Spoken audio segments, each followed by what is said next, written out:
How you doing, everybody? My name is Dr. Sami Baya. Please welcome back to my channel. Now, this lecture is about changing narcissistic behavior using these 6 stages of change, the Transtheoretical Model of change. In short, we are discussing about changing behavior using the Transtheoretical Model of change. The Transtheoretical Model was developed in the 1970s and early 1980s by researchers James O. Prochaska and Carlo Di Clemente. And it explains how behavioral change can take root and how it is maintained over the time. Now, the transtheoretical model gauges somebody's readiness to change and the likelihood that they will continue that change moving forward. There are 6 stages of change in this transtheoretical model. There are 6 stages of change in this framework, and it begins with no desire to change. The person has no desire to change. That's the first stage. And it ends with maintaining the new behavior and the completion of treatment where necessary. Now, let's look at these 6 stages of change in the transtheoretical model. We look at the pre-contemplation stage. That is the first stage.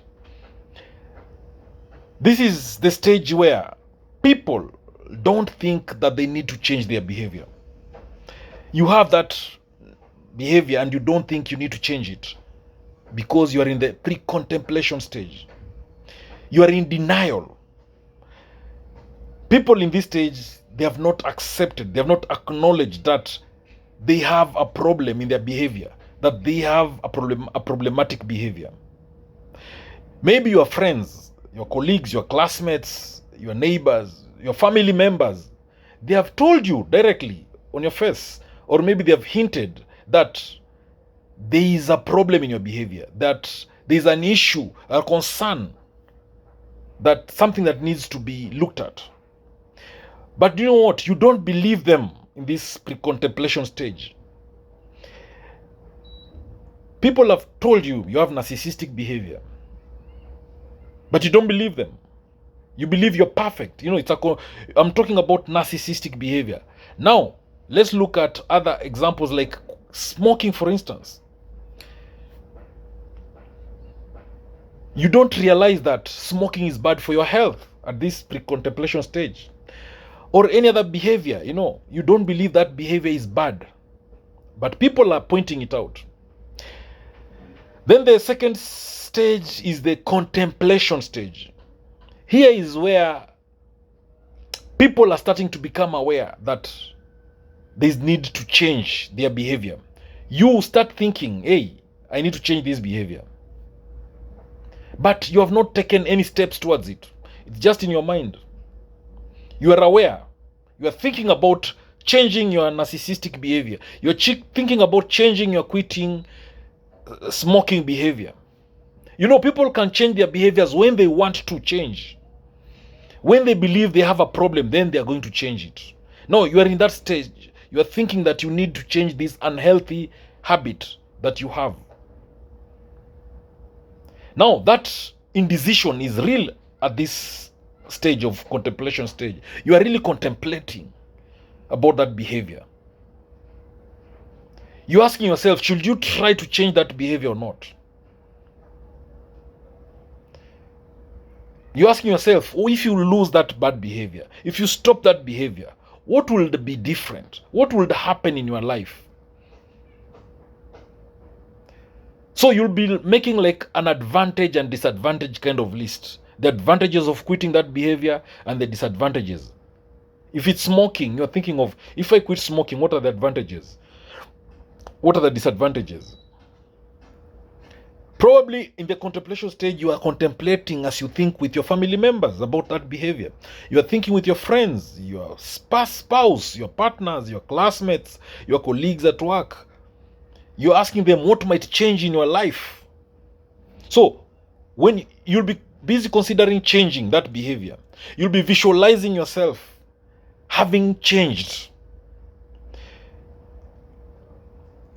You'll be asking yourself what would be different in future if you change.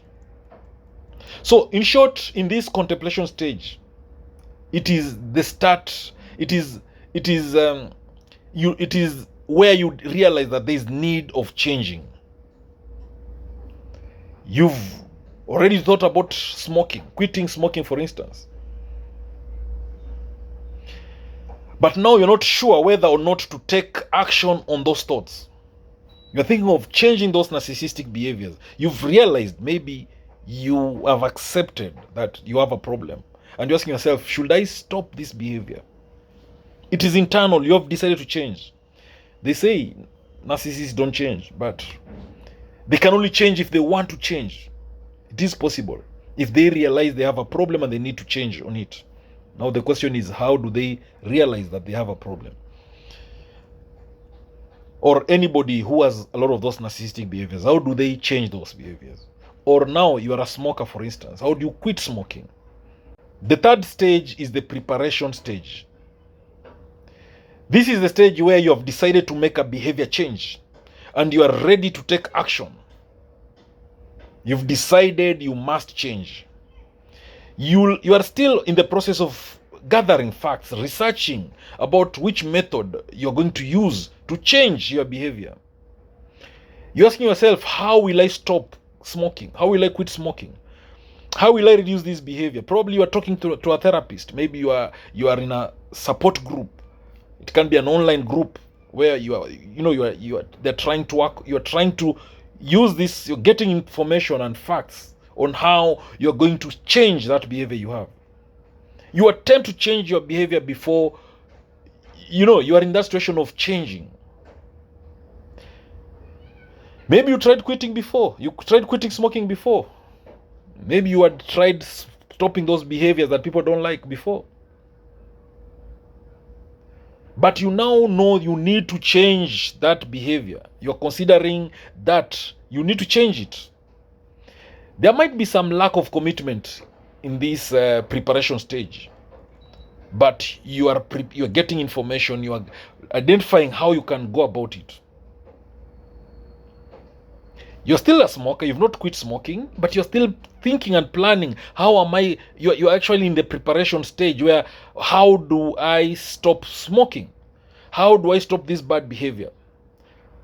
If the bad behavior is going to be stopped by going to church, fine. If the bad behavior is going to be stopped by being kind, you try to do that. You are aware that you need to change, and you might be considering that change at this preparation stage. Still, there might be some lack of commitment in this preparation stage, but you are in the process of researching, gathering facts about how to go about it.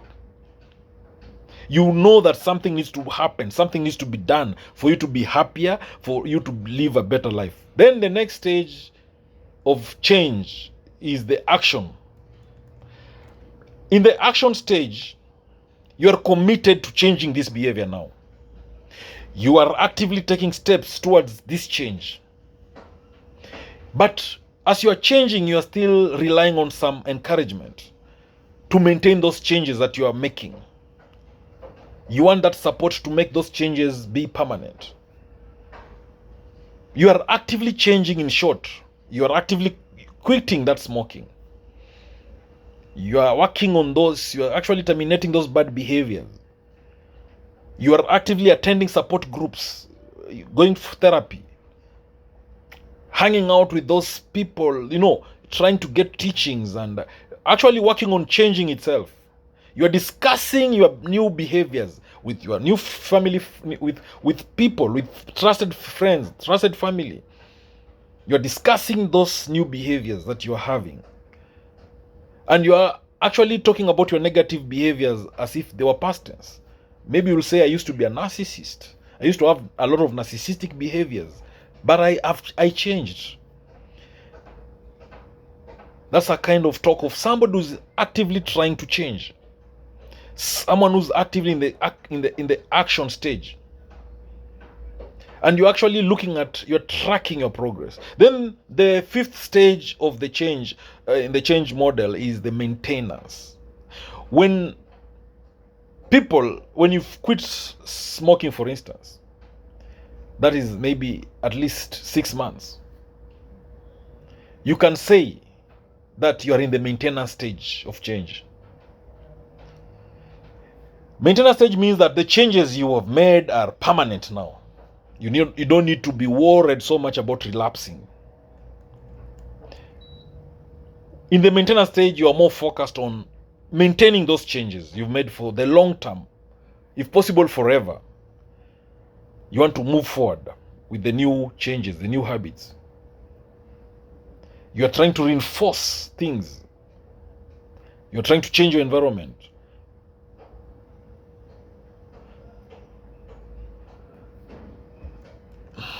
So you're actually maintaining the changes that you've made.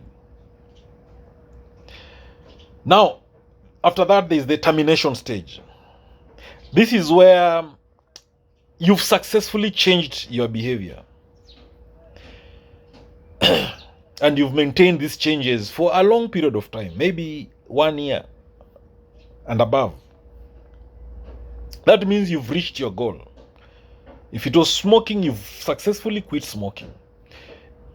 If it was behavior like what you're talking about, narcissist behavior, you've developed new kind of behaviors and people are talking differently about you. You can clearly, people can even say you're a different person, not the person they used to know. Now, let me give you an example. Let's look at, let me pick maybe high blood pressure or maybe some heart disease. Assuming a medical doctor tells someone that they are at risk of developing hypertension or high blood pressure or some heart disease if they don't make healthier choices. And they've been given conditions. They've been told if they don't work out, if they don't eat a balanced, a good diet, a better diet, if they avoid junks, they avoid sugar, too much sugar.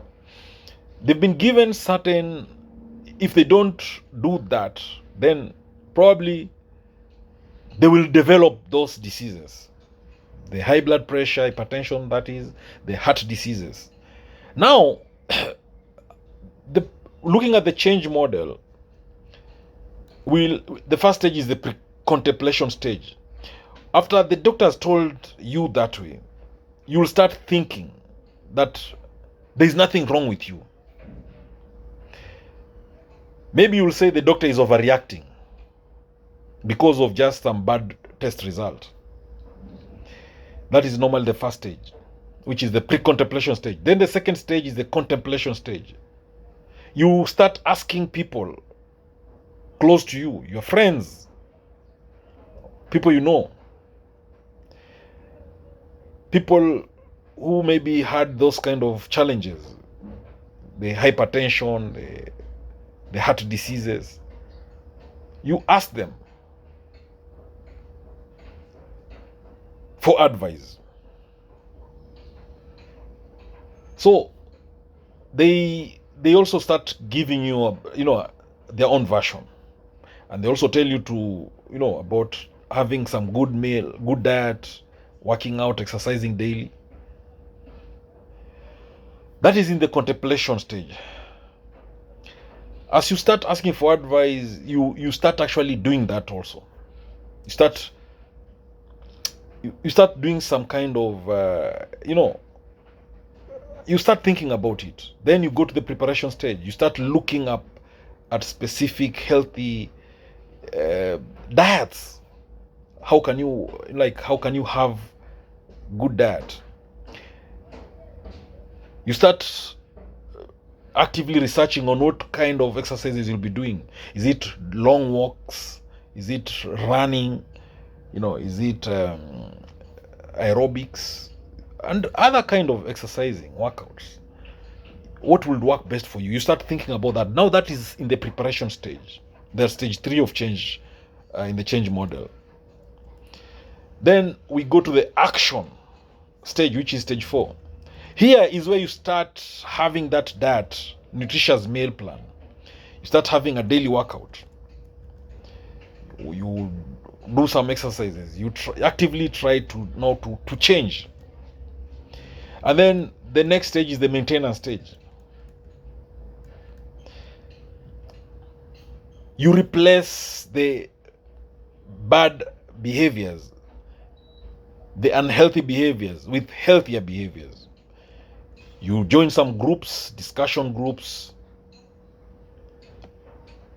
to discuss this kind of how you can do to have this, to maintain the healthy behaviors. And then the last stage is the termination stage. No. Here, you are fully committed to living with these new changes that you have. So, in the termination stage, that's where you've successfully changed your behavior and you've maintained those changes for a long period of time. Now, that is what we mean by the Transtheoretical Model of change. Hey, you can drop your comments about this change model. Do you think what do you think about this Transtheoretical Model of change? Please subscribe to my YouTube channel if you've not done so. Thank you.